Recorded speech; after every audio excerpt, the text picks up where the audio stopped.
what I would like to do now is to get you to have a think, because you've probably been sitting there quite some time now. And I've got a few slides here that I'm going to ask you to look at. Some of them are rather dark, so you're going to have to use your imagination a bit, or get up and wander and have another look. And I'd like you to do this in a sort of convenient group. It might be it's your next door neighbour, you might have a nice little group of 4 there, and you might just have a little chat with whoever's sitting near you. And just think to yourself, what are the issues here in relation to this particular environment, and who is going to be affected by them, and what might be done to solve that. So we're going to do it slide by slide, and I'd like you to just have a chat with your neighbour. If you don't know them, perhaps you'd like to introduce yourself to them, just so that you get to know them, and have a little bit of a talk about it, and then we'll feed back in a very short period of time, just a few minutes, okay? So off you go. Okay, who would like to start us off then with some comments? Do we have, is anyone going to be a volunteer? But we took a while to work it out. We think it's toilets, but it took a while to work it out. Yes, you're right. It is toilets. Anything particular that struck you about this environment? I think we all agreed it was badly lit. Very badly lit, isn't it? You know, I don't know if somebody had turned the light off in taking that photograph, or if it's like that all the time. If it's like that all the time, it's going to be very difficult to navigate within, particularly if you're less well sighted. Yeah, no, nobody had turned the lights off. It was simply that it was dark. And one of the things I've noticed recently in quite a lot of toilets in restaurants and in places that are trying to look a bit cool, they have these very low levels of lighting, and sometimes quite confusing imagery to tell you whether you're in the loo or not, you know. I think one of my favourites was a restaurant in Bristol that had 2 busts, you know, of people, a male torso and a female torso, to indicate the difference between the 2, which was quite alarming, and not very clear to, you know, where the loos were actually situated. So you're quite right, the darkness in itself is a problem with this, and there was no flash used on the camera because I wanted to accentuate the fact that it's the low levels of lighting that immediately cause a problem. Are there any other aspects that anyone came up with that, gentleman behind you, I think? Yeah, we thought it was possibly a changing area in a leisure centre or something, but hadn't realised it was toilets. But the colour and contrast and reflectance value between all the elements merge into one. This confusing spotlighting, which for somebody with a vision impairment is very confusing. It breaks up the lines of the thing. There are no handles that you can grab hold of by the look of it. They look to be recessed or something on the doors. Now we know that they're doors. We thought they were locker doors. The mirror could be a problem. It's full height. You know, if you've got a vision impairment, it could be another corridor. It goes on, really. But mainly, I think it's the colour contrast and the lighting that. Yeah, I mean, colour contrast is quite crucial, isn't it, in terms of trying to help people find their way within rooms, in particular, but also out in the urban environment too. You know, how much of a contrast there is between the edge of a curb and the highway that is being used for vehicles. So, colour contrast is crucial.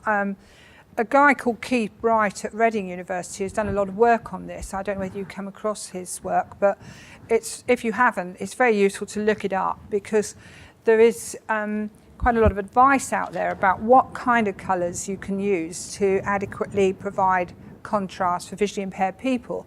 And that was based on research done with a lot of people with lots of different visual impairments. So it's based on what actually works in practice, so it's quite helpful.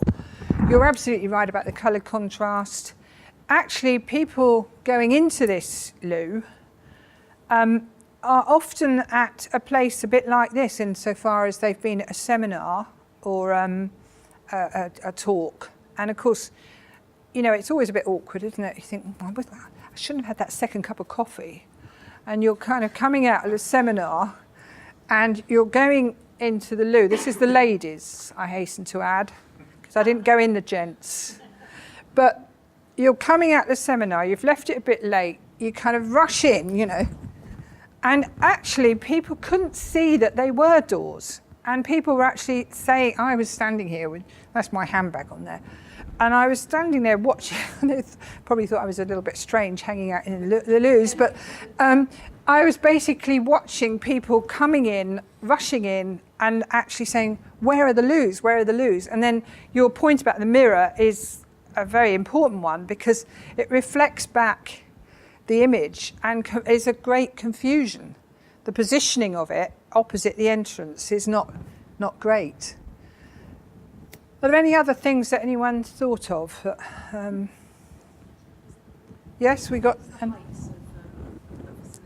Yes. It's like the heights of the coat hooks and the dryer and things, whether they're. Yeah, there's no consideration of the fact that anyone with smaller stature or child might visit. That it's just an assumption that everybody can reach a particular level for coat hooks or the washing and drying facility. And it is awkward, that. It does make it difficult. Does anyone recognise this shot?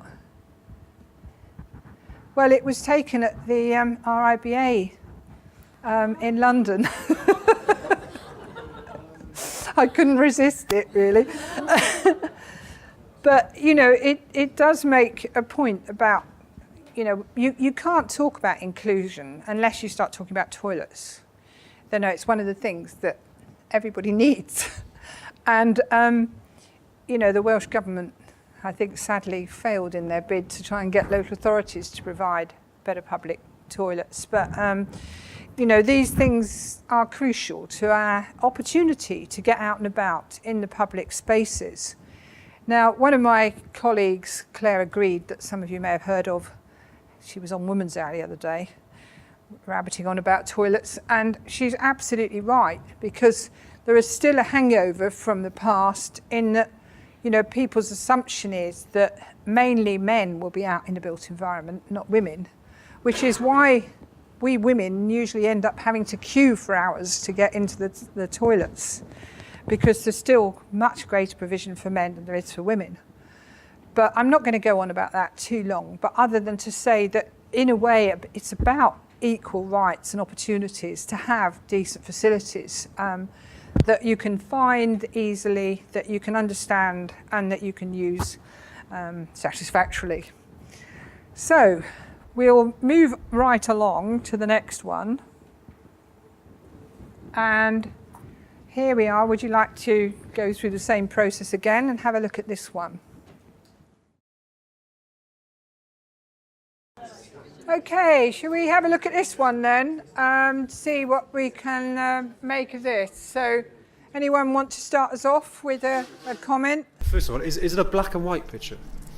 No. Is it a colour actually, picture? It was a colour picture. Right. So yeah. we thought there was issues there about finding your way around the space, because they appear to be all a similar colour, all pretty shiny, sort of hard surfaces. Potential issues about sort of reflection and glare as you go through the space for those visually impaired, and the surfacing as well was all one colour, and that ran up against the walls, which were a similar colour, and there might be issues there for those visually impaired. There's a high ceiling, which might give you some acoustic issues. Yeah, well, I think you've covered quite a lot of points there. This panel on the right hand side that you can see is actually a screen room divider that's pulled back, but it is stainless steel and quite reflective. The beyond is another, I'm not quite sure what that is, to be honest. I couldn't quite work it out when I was there. but it's also stainless steel. And the floor is a kind of silvery grey, isn't it? I often call this the Millennium Silvering effect. Because did you notice that around the time of the millennium, everything had to be silver, didn't it? There was silver cars, there was silver everything. We had a sort of phase of it. And of course it's still with us because these things last for a long time, don't they? They, once the decision has been made to have everything silver, you've got that silver for a very long time in many instances, particularly if it's material that would be costly to replace. This is actually at City Hall in London, now the hangout of Boris, and it was designed by Foster & Partners and is, generally speaking, a very good building in terms of inclusion. The whole thing has been geared around enabling people to see their elected representatives in action. And you can walk around it as a member of the public and see meetings going on in rooms that are glazed, etc. And it does, on the face of it, seem quite nice. I did get a wave. It was Ken, actually, then. But Ken did wave. Obviously, every moment when they can engage with the public, they do, And so, got a wave. But it really doesn't work very well for anyone with a visual impairment or hearing impairment.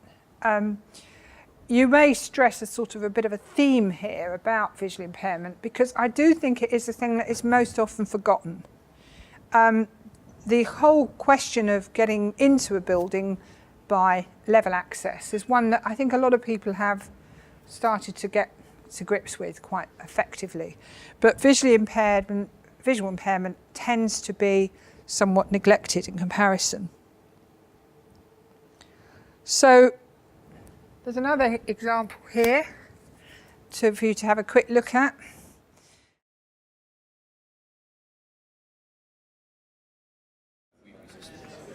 Any volunteers to comment on this particular slide? Any volunteers? Yeah, we have one over there. They say one volunteer is better. I think it's in Cardiff.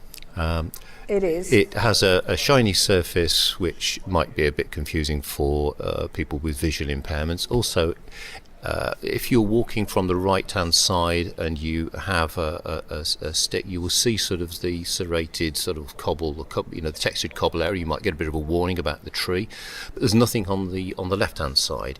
Also, because of the undercut, which is handy for helping people get up off the seat. There's nothing to stop a stick sort of going underneath that. So somebody with a stick could walk into it. The seats have no backrest. There's no difference in level. It's all at one level. Yeah, I mean the lack of backrests on public seating can be quite crucial because many people that really need a seat do need some sort of backrest and certainly do need something to be able to push themselves up and down. I mean, I think that the message to convey with this sort of situation is the need for choice. Have by all means a feature seat that can be. This one has obviously been done to perhaps create interest in the urban environment, and it perhaps achieves that. But if you do really need a seat to rest on, that might not be as helpful as you might first think. And I do recall my own mother when she was towards the end of her life, that actually we had to work out journeys from seat to seat, where she could rest in order to get to the next stage of where she wanted to go. And so seating can be absolutely crucial to people's opportunity to get out and about in the built environment. And as I've already indicated, that social contact can be crucial to quality of life for many people. Being able to get out, go to the shop, buy what they want. So the positioning of seating, the distance between seating is really important. And you're quite right, there are some issues there about people with sticks, how that works, and visually impaired people may not realise that there is a tree there. I'm all for trees in urban environments, so I'm not trying to suggest they shouldn't be there.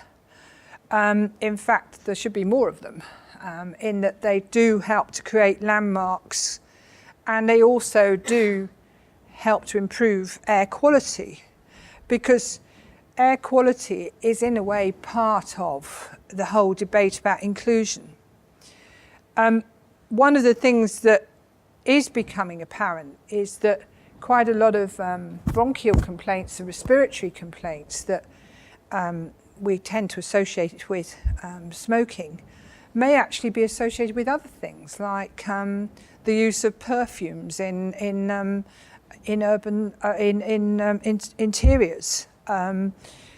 Chemical insensitivity seems to be on the increase, where people can't deal with things like these automatic perfuming things, you know, that are very much beloved of hotels and other places.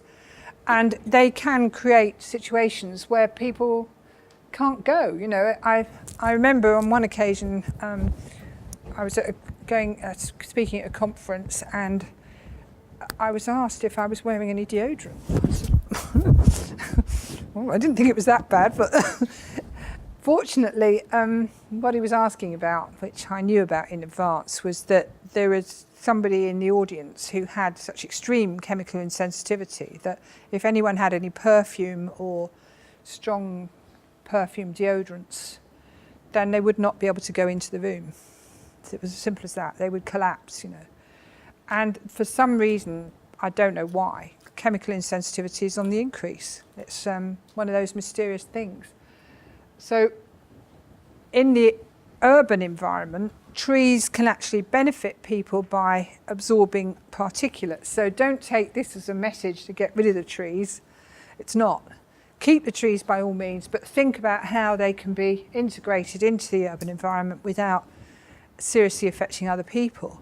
And of course, how the tree enclosure is treated is quite important, because if it's not done properly, you end up with all the roots bumping through, and that can create no end of trip hazards and problems for, awkward paving. The paving sort of bubbles up, and you get real difficulties.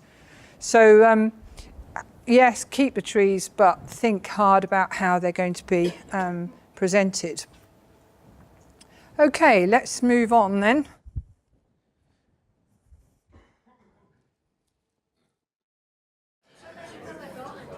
Okay,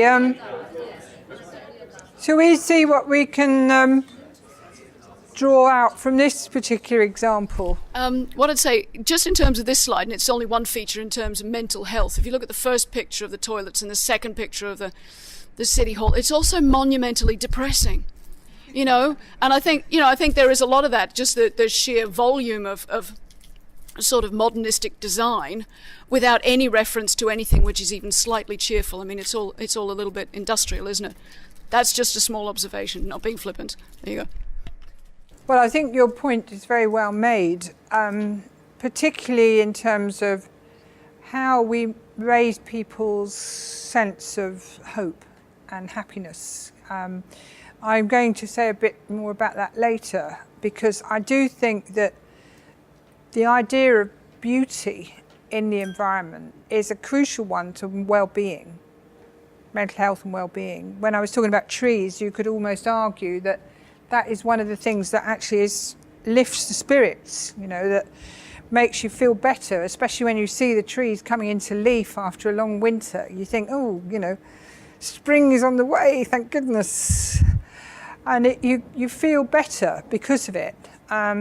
And how we actually make people feel well is crucial. You know, some people say the National Health Service is too much a national sickness service. We should be looking to make people healthier, an environment that is attractive and uplifting.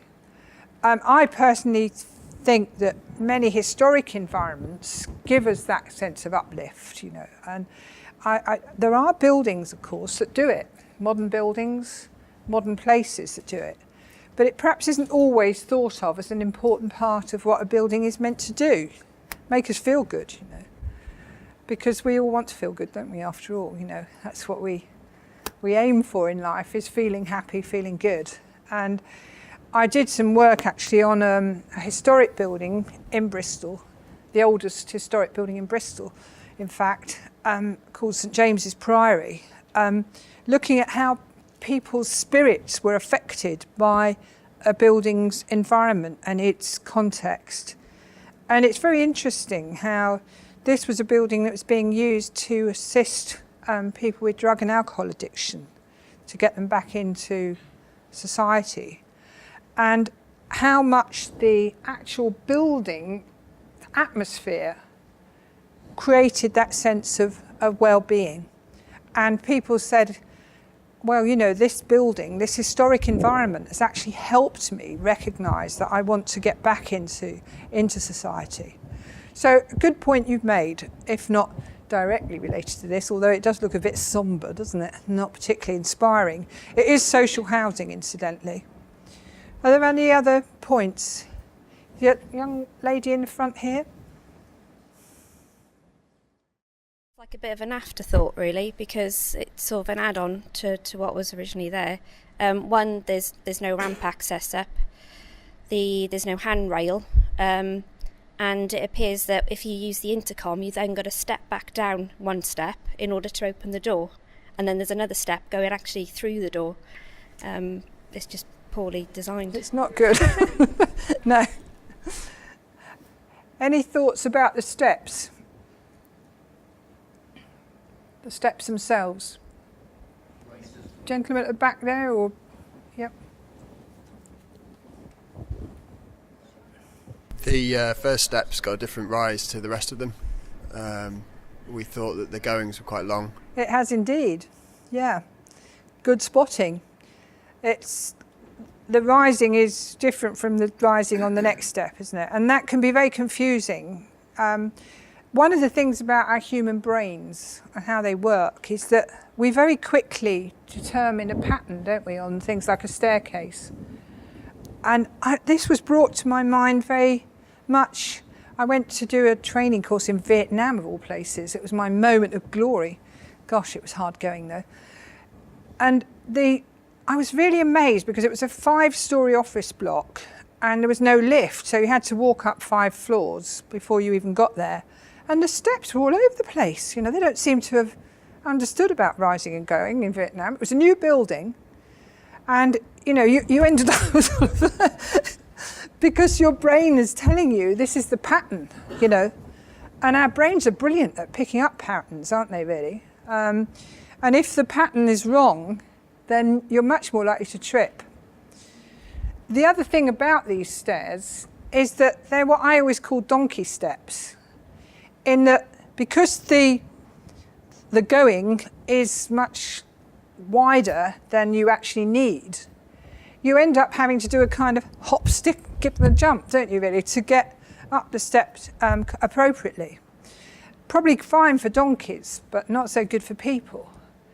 So those are the kind of steps that really we don't want, because they do create difficulties. I have got another slide somewhere, and I don't know whether you have this problem that I have sometimes, but I know I've got this photograph. Can I find it?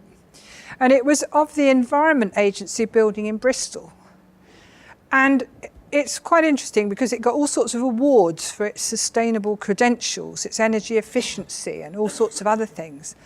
And the steps just outside are exactly the same sort of thing as this, with this weird rising and going, as you pointed out, and are actually slightly distorted. And I thought, I wish people had just looked round the back of the building when they were giving out the awards, because surely that wasn't quite good enough. So yeah, there's real handrail problems. The entrance, press the bell, step back, whoops. You could end up with an actual injury. And the trip hazard thing is a real problem. Just have a quick look at this one. I just loved your comment just now because I thought it sums it all up. Perhaps I'll press gang you into saying it again. Can I press gang you? Just say what you just said. I just said walking along there would do your head in. Well, somebody at the last session I did said it made them feel queasy, you know, which I think it is partly that. It's very confusing to the combination of the pattern and the different colours is quite weird. And I think we also need to think about not just people with vision impairments, but people with other conditions in society. That I think would be something that if you were being wheeled over there in a wheelchair, you'd feel really quite peculiar, quite sick, in fact. And I mean, people with Meniere's disease, which is a bit like vertigo, that makes you feel dizzy anyway, I think it would do the trick. I also feel that this grey line here, for somebody with a vision impairment, might be interpreted as the edge of the curb. So that's not great. Well, you know, Bath is a city that is a World Heritage Site. It's renowned throughout the world as one of the most beautiful places. It's true to say that this is a little bit out of the centre. Maybe they think, well, this will make it a bit more exciting. I don't know. But I do feel that sometimes there's a real danger in looking at improvements to the public realm, perhaps creating new spaces or maybe pedestrianising places. There's a real danger in thinking, ooh, nice bit of blank space there now. What should we fill it up with, you know? Let's fill it up with a bit of stuff. And I always kind of clutch my heart in fear when I see something like feature paving or feature something or other, because you kind of know that is going to be something that perhaps doesn't need to be there. And I think if one was talking about a rule for public realm improvement schemes, the acronym KISS would be a good one. Keep it simple, stupid. Because the simplicity of the places that really work as public realm spaces is quite often one simple material, not much else. A long time ago, Corn Street in Bristol, which is the one with the nails, you know, the cash on the nail type thing, that leads up to a sort of market, what was an old marketplace. And it's paved with just simple, straightforward paving. It was a vehicular route, it was pedestrianised. Now, you can't tell that there's been any kind of public realm scheme there. It looks like it's been like that forever and a day, and it works beautifully. And there's no horrible bits of digging out. Can you imagine what's going to happen? I mean, I took this slide when it was just finished. That was about 3 or 4 months ago. And how long is it going to be before one of the statutory undertakers or somebody comes along and says, right then, Gov, let's dig up a few of these and we'll be able to sort this problem out with the mains water or whatever it is. You can't help think, what will happen when it needs repairing? Will they still have 4 different tones of brick pavers stacked nicely in the warehouse? Or will they just put a bit of tarmac in? I fear the latter. And often those bits of tarmac are the very things that create not only visually revolting things, but also trip hazards. And going back to your point about the mental health and well-being, you can't help but think that when you see a place that's all patched and broken and damaged looking, it gives you a kind of downward pull, doesn't it, of what the place is like. You feel it's not good enough. And it's depressing. So I have got a few more examples, but I think we're going to have to press on. But I just mentioned this one because it amuses me somewhat in that this hill, as you can see, is very steep. And obviously that's nobody's fault. But when this new paving was put down, Nobody thought to line it up with the existing. And so there's a fantastic trip hazard. The steps here go down to Bristol Heart Unit. And the hill is generally known in the locality as Heart Attack Hill because it's so tricky. And I just thought somebody just did that on site without any thought. And one of the things I wanted to remind myself to say is about the importance of checking things after they're done, you know, to make sure that somebody has actually done what it said on the drawing or has actually thought through what perhaps the details that weren't there and made it work. And I think we all need to take on board the message of the importance of looking at things after they're complete. You know, we tend, I think, as a group of professionals to shy away a little bit from post-occupancy evaluation. And maybe we should at least once a year set aside a day to go and have a look at some of the things that we've been involved in and just say to ourselves, how did that work? Did it work well? Was it properly executed? Are the materials working okay over time?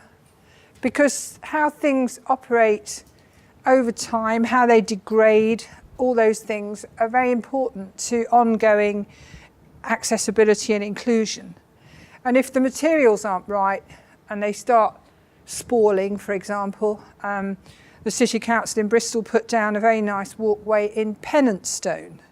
Now, Pennant is a local stone and you think that would be a great idea. But actually, in the frost, it spalls and bits come off. And over time, of only a few years, 3 or 4 years, it became an absolute disaster. So going back and looking at things, how that building functions in practice, how that piece of public realm is working, is quite important. And talking about materials that do and don't work in an urban environment, this is timber decking, and I find timber decking, the sort of phase of it, one of those kind of interesting fashion things that's come along and is still around to some degree. I feel that timber decking has to be something that does an awful lot of benefit for not necessarily the human species, but the animal kingdom. Rats, they love it, because they can get underneath in many situations and have a really nice hidey hole. But for our climate, which tends to be on the damp side, particularly in the West Country and Wales, we do get quite a lot of rain, that something like timber degrades very quickly in an urban environment. In fact, on this scheme, it had to be retrofitted with some things to stop people sliding, because when it was first done, the local MP was skating without intending to and fell over and broke her arm, which wasn't a good start. The other aspect of this particular slide is that at the edge of the dock side, you can't really tell what there is if you're visually impaired, and in fact there's a waterfall. Not a very good plan. I just want to say a couple of words about signage. We are a little bit inclined to not give the messages about where you go into a building by the way it's designed. I think it's good to actually have some kind of indication of the entrance without having to put up signs. I've walked to a building in Salford that had just been given an RIBA award, and I had 2 bus loads of students with me at the time, and I started to walk around the building, you know. I walked all round, I couldn't find the door. And I thought, oh my goodness, I'm late already. I've got these 2 coach loads of students.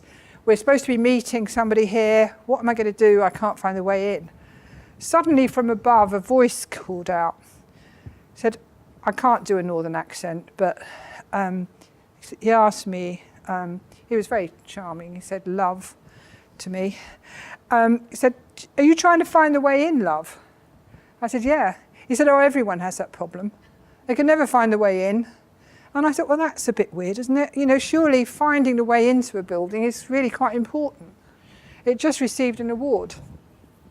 There were quite a number of other things about the building I could go on about.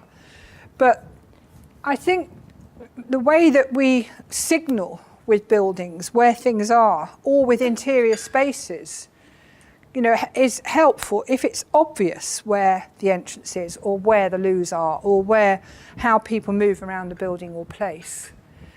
I mean, if you do have to resort to signage, this hasn't come out very well, I apologise, but it says here BOC, A&E, BRI, P&D. What? It's all in uppercase lettering.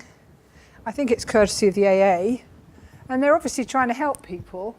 But it does look like the BOC, which is actually the Bristol Oncology Centre. So if you're looking for that, you're going to be pretty stressed anyway, I would have thought. It looks like you have to go off into the bushes, you know, rather than actually go in the direction it says, because it doesn't appear to be clear. And it's worth being aware that if you do need signage, lowercase lettering is easier to read. Some kind of symbol can be very helpful to people with learning difficulties. A colour contrast that works rather than this one on the right here, it's again my favourite, stainless steel, that you find it very difficult. And I mean, I'm not visually impaired, but I often find myself peering at the lift buttons, you know, trying to make out which is the floor I want.